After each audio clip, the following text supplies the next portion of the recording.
We live in a world where most people are hurt and wounded, and many times there are more tears than celebrations because of what people have done in our lives or what we have done to people.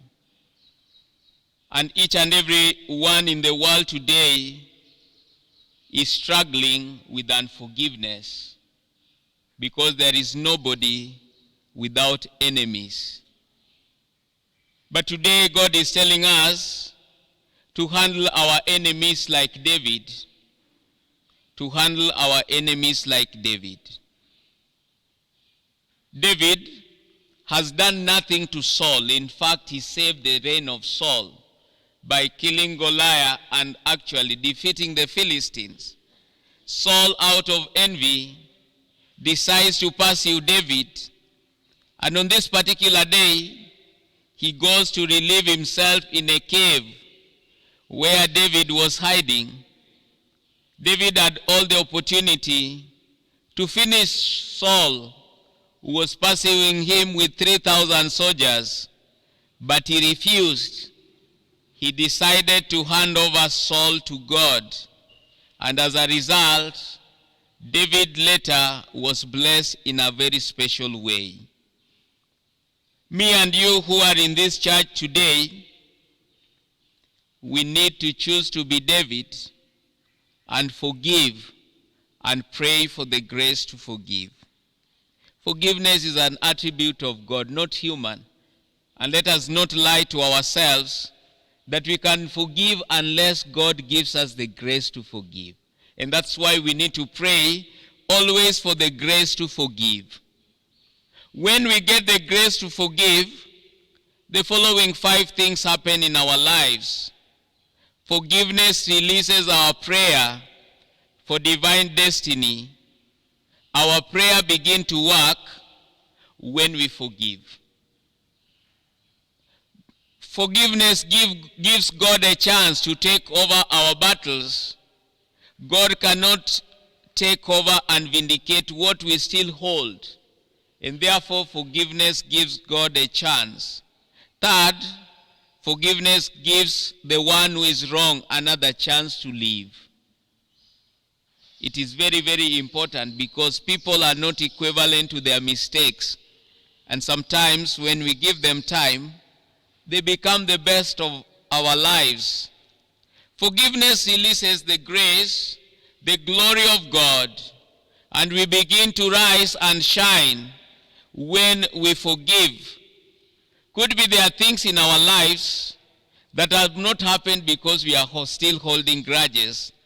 And finally, we are all sinners, and when we forgive, we also cleanse ourselves. It is very, very important to understand this. And my deepest prayer this morning is that each and every one of us gets the grace and the spirit to forgive. Even us as priests, we also get hurt and we struggle with forgiveness. And one time, this is a testimony, when I was struggling with forgiveness and vengeance,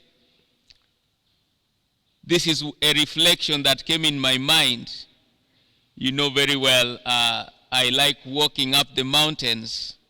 And so when I went up the mountain, this is a reflection that I felt is important I share with you. As I wrote it, this was done on 27th of December, 2021. The first thing Father Felix wrote is that life is a dangerous game.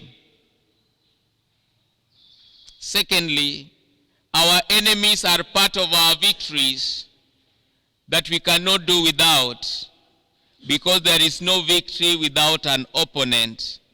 There is no King David without Saul. Some of the best things in our lives will happen because people have done worst in our lives. We live to fight and fight to live. And every battle of our life leaves us weaker, whether we win or not. When you want to hurt people, you will be more hurt. when you are hurt, you also become weak. And this is what Father Felix continued to say. Not everything in life is worth fighting for. Some of the grudges we have today, they don't help us at all. Look at the person who hurt you. Do you think your heart, your life, your blessings are worth that person? Not at all. And that's why we need always to know that not everything is worth fighting for. Another thing Father Felix wrote, select your battles wisely and fight always with your prayer. Your worship is your best weapon. If you don't know, your worship is your best weapon because nobody can take it out from you. And I said, it is okay to lose some battles. It is a sign of wisdom. You don't have to win everything. It is a sign of wisdom. And finally, true heroes live to fight another day. My prayer this morning is that we pray for the grace to forgive and fight vengeance and unforgiveness by our own prayer. When we do this, God will take charge of our lives.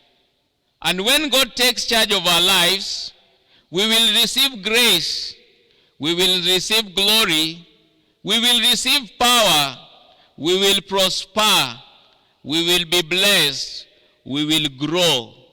That is how God does his things. The best way God wins our battles is to embarrass our enemies. Saul is embarrassed by what David has done. Can we today choose forgiveness so that we see the glory of God and the blessings of God? Because this is my conviction as I finish. God in his goodness does not waste our pain, does not waste our tears, does not waste our wounds, does not waste our humiliation.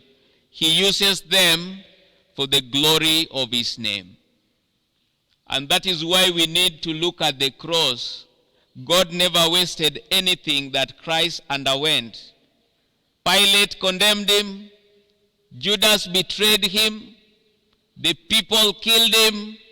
God did not waste that. He used it for his glory.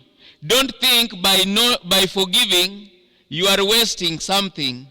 By forgiving, you are inviting God to win your battles. Walemo kawuono kawakwayo ne mama Nyasaye mondo miwa teko mar weyo ne jomo timono marach kaka Ruodhwa Jesus Kristus nopuonjowa. Kaka Jesus, wan bende nitie ji mang'eny ma osegurowa e msalaba. Wan bende kaka dhano nitiere jogo mwasegure msalaba. Kawuono Nyasaye kwayowa wawe gik moko duto e lwete mondo en owuon emoked lwenjewa. Jesus nopuonjowa, wuora wenegi gikia gima gitimo. Mane lemo ma wan bende nyaka walam kinde duto, kata lit kata tek weyo kamano. Wuora wenegi gikia gima gitimo.